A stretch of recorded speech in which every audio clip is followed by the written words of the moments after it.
Hi everyone, welcome back to another tutorial. Someone asked me if I could do a quick explanation on 2D arrays. So let's get into it. 2D arrays, if you think of like a spreadsheet where your first bracket is the row and your second brackets is the columns. Best way to explain this is just to show you. So let's grab our array tutorial from last time, just copy it, Control V, array tut 2. Jump into our source. Okay, that's what we had before. We had a one-dimensional array. One bag of student names, one bag of student ages. Let's comment that out just for now. Okay. Let's create a array of, let's why don't we stick with the course name. So we'll declare another string, but this time we want two brackets. We'll call it course, and it's going to equal a new 2D array 3 by 3. Done. So if we think of the array, well, the 2D array is in course 0, so our first row. Let's just chuck a comment there. Course 0 equals intro to IT, or row 0, if that makes sense. Row 0. And course 1. Notice how I haven't got the second brackets on here, I'm just explaining what's in the first row. Was intro to prog, or row 1. Then if we fill out our next part of the array, so course 0, which is intro to IT, at number 0 or column 0, that would equal the first student in intro to IT, or row 0 at column 0. Is that kind of making sense? So a 2D array is like rows and columns. Rows in this example will be the course name and columns being the students. So how do we manipulate them? Well, it's pretty much exactly the same as what we did before, except we're just going to throw another while loop in there. So let's start. Rows equal 0, columns equal 0. Handy that you can put that on one line. Not sure if Guy's shown that yet.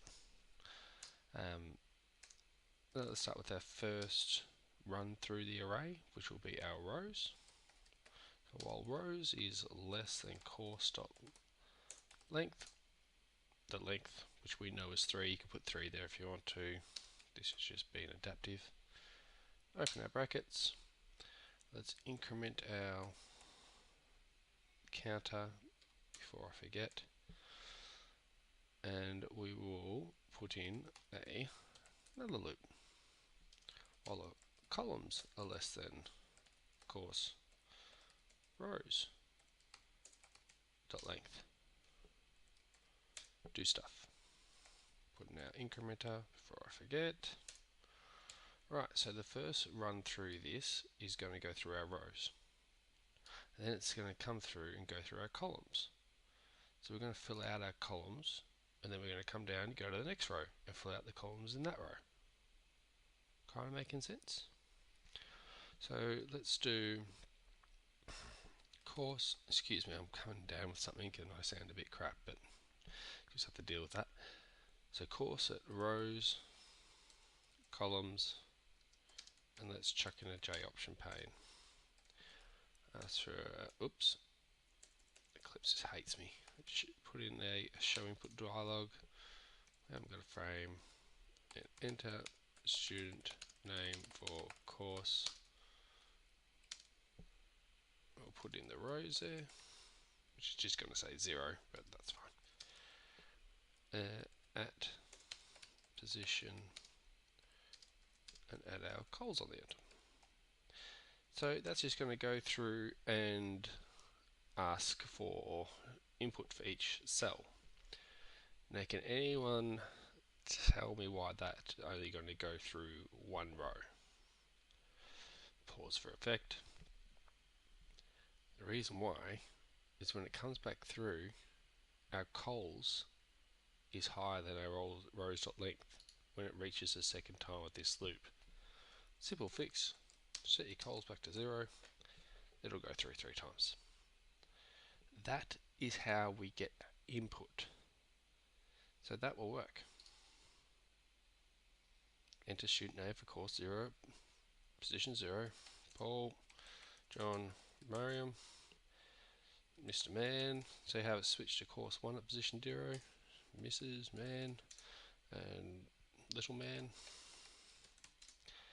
Blah blah, blah blah, blah blah. Finished. Does nothing because we haven't told it to display. Pretty easy to make it a display, much like what we did last video. Copy the same. This time we don't need to declare rows. We just need to, actually we don't even need to reset the columns because we reset that in the loop. And instead of asking for an input, like it's doing here, just print out an input.